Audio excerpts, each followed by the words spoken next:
محبوب کائنات صلی اللہ علیہ وسلم سے اپنی محبت اور عقیدت کا اظہار کریں، خود بھی درود شریف پڑھیں اور دوسروں کو بھی پڑھنے کی ترغیب دیں۔ جزاکم اللہ خیرا۔ اللہم صلی علی محمد بعدد کل داء و دواء وبارک وسلم۔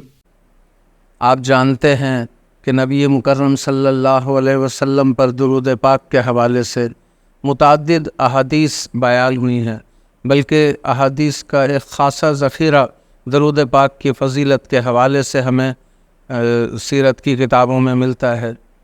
ایک حدیث مبارکہ میں حضرت عمار بن یاسر رضی اللہ تعالیٰ عنہ فرماتے ہیں کہ نبی مکرم صلی اللہ علیہ وسلم نے فرمایا کہ اللہ تعالیٰ نے ایک فرشتہ میری قبر پر مقرر کر رکھا ہے جسے ساری مخلوق کی باتیں سننے کی طاقت دے رکھی ہے۔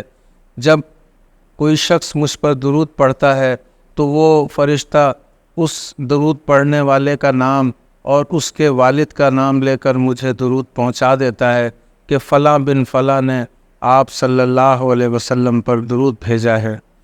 اندازہ کیجئے کہ اللہ تعالیٰ نے دور بیٹھے ہوئے بھی ہمارے لیے کتنا اہتمام کر رکھا ہے۔ اللہ کا نظام ہے، وہ جسے جس کام کے لیے چن لے، جو کام جس کے ذمہ لگا دے، خاص طور پر فرشتے، تو وہ اپنا کام بہت یکسوئی اور توجہ کے ساتھ کرتے رہتے ہیں۔ ہم انسانوں کی طرح غافل نہیں ہوتے، ہم غفلت کا شکار ہو جاتے ہیں اور مختلف انداز سے اپنے اعمال میں کوتاہی کے مرتکب ہوتے ہیں۔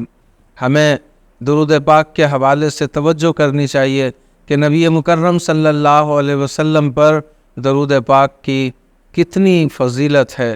اگر ہم نبی مکرم صلی اللہ علیہ وسلم پر درود پاک پڑھتے رہیں گے تو یقیناً اس کا اجر و ثواب بھی ہمارے نامہ اعمال میں کثیر لکھا جاتا رہے گا۔ ہمارا یوٹیوب چینل ڈاکٹر عبدالسلام عادل ضرور دیکھیں اور ویڈیو ان لوگوں تک بھی پہنچائیں جنہیں اس کی آپ سے زیادہ ضرورت ہے۔ ویڈیو پسند آئے تو چینل کو سبسکرائب کریں اور بیل آئیکن پر کلک کرنا نہ بھولیں تاکہ چینل پر آنے والی ہر ویڈیو آپ کو فوراً مل سکے۔